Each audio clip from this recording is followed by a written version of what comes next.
টি-20 বিশ্বকাপ জয়ী ভারতীয় দলকে নিয়ে যখন সবাই মাতামাতি করছেন, তখন সবার অলক্ষ্যে একজন উচ্ছ্বাসীন থাকার চেষ্টা করে চলেছেন। তিনি আর কেউ নন, ভারতীয় দলের একমাত্র বাঙালি প্রতিনিধি দয়ানন্দ গরানি। বছর 28-এর এই যুবক গত 2020 থেকে ভারতীয় দলের সঙ্গে যুক্ত, আর এই কয়েক বছরেই বিরাট কোহলি, রোহিত শর্মাদের মন জয় করে নিয়েছেন এই থ্রো ডাউন স্পেশালিস্ট। টি-20 বিশ্বকাপ জয় করে দেশে ফেরার পর দয়াকে ঘিরে পূর্ব মেদিনীপুরের জামিট্টা গ্রামে ছিল বাঁধনহারা উল্লাস। স্থানীয় ক্লাবের তরফ থেকে তাকে সংবর্ধনাও দেওয়া হয় শুক্রবার। দয়ানন্দের সঙ্গে উপস্থিত ছিলেন তার অসুস্থ বাবা, মা এবং তার স্ত্রী। গ্রামের মানুষের থেকে রাজকীয় সংবর্ধনা পেয়ে কী বলছেন ভারতীয় দলের থ্রো ডাউন স্পেশালিস্ট, তা শুনে নিন। বাড়িতে ফিরে এসে যখন আমার গ্রামের মানুষ এরকম ধরনের একটা আমার তোরে শুভেচ্ছা বার্তা আমাকে দিয়েছে, যেইভাবে আমি খুব খুশি। শুধু গোটা ভারতবর্ষ নয়, আমার যে এখানে একটা ছোট্ট একটা গ্রাম জামিট্টা, সেখানেও যে এই আনন্দে সবাই সেই আনন্দের জ্বরে যেন সবাই কাবু হয়ে আছে। আমি খুবই কথা বলার মতো, সেরকম ব্যক্ত করার মতো জায়গা নেই। এই যে জিতার সময় 30 ওভারে 30 বল, কীরকম লাগছিল সেই সময়টা? না, এরকম কোনো কিছু ফিল হয়নি এরকম আমি জানি ম্যাচ আমরা জিতবো, আর আমরা শেষ বল পর্যন্ত আমরা লড়বো, আর তাতে রেজাল্ট যেটাই আসবে ফাইনালে সেটাই আমরা গ্রহণ করবো। কিন্তু আমাদের পুরো দৃঢ় বিশ্বাস ছিল আমরা ফাইনালে আমরা উইন হব। কালকে তো শুভেচ্ছা জানালেন। হ্যাঁ, শুধু শুভেচ্ছা প্রাইম মিনিস্টার নয়, গোটা ভারতবর্ষে সেই শুভেচ্ছা বার্তা পাঠাচ্ছে, সেগুলো দেখছি বিভিন্ন মাধ্যমে। খুব ভালো লাগছে, সবাই খুব আনন্দে উৎসবের মধ্যে সব কিছু এই বিশ্বকাপ জয়কে সব কিছু উপেক্ষা করে খুব কাটাচ্ছে। সেটা খুব আমাদের কাছে বলতে আমার কাছে খুবই এটা একটা কী বলা যায়, একটা গর্ব বা কী বলবো, আমি সেখানে কোনো কিছু ব্যক্তই করতে পারছি না। কেন লাস্ট 2 দিন ধরে যেভাবে এই ওয়ার্ল্ড কাপের এগুলো নিয়ে যেভাবে উচ্ছ্বসিত হয়ে আছে সবাই, কিছু বলার নেই। মানুষ এত খুশি যে সত্যি সবাই এত আনন্দ। ব্যাস, বিশ্বকাপটা জিতলে আরও ভালো হতো। বিশ্বকাপ, এটাও তো বিশ্বকাপ। আগেরটা জিতলে একটু ভালো হতো।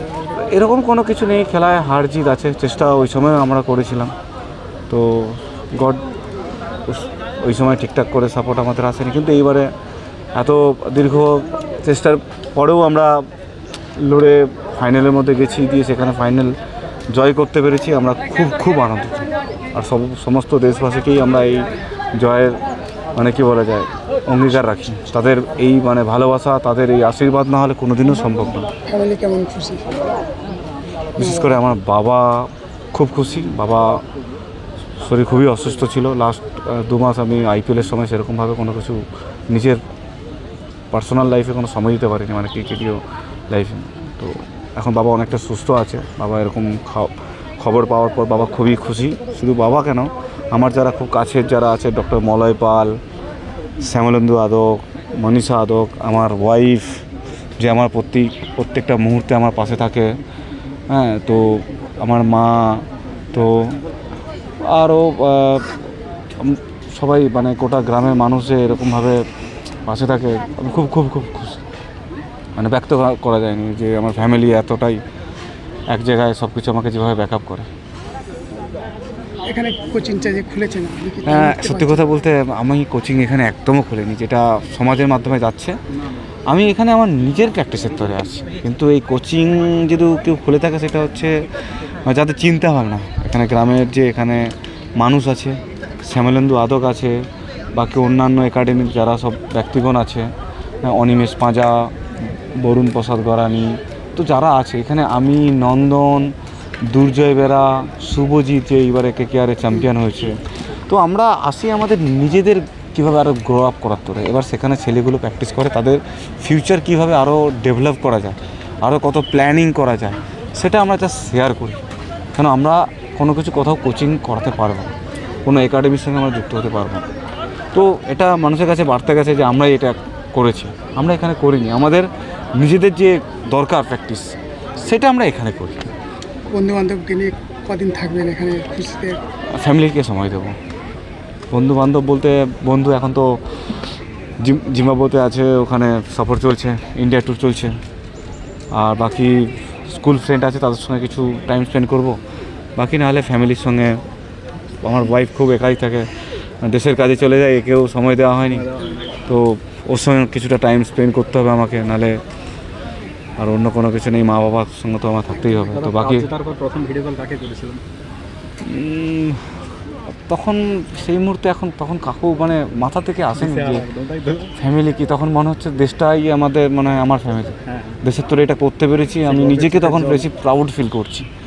আর অন্য কোনো কিছু ফ্যামিলি যে আমি আমার মাকে ফোন করবো ওই মুহূর্তে, এরকম কোনো কিছু আসেনি। তখন দেশের হয়ে যে এত কিছু একটা ইভেন্টে আমরা জয়যুক্ত হয়েছি, সবাই কাঁদছে, সবাই মানে সেই কান্নাটা, আনন্দের যে কান্নাটা মানে কোথা থেকে মানে ব্যক্ত করা যায়নি।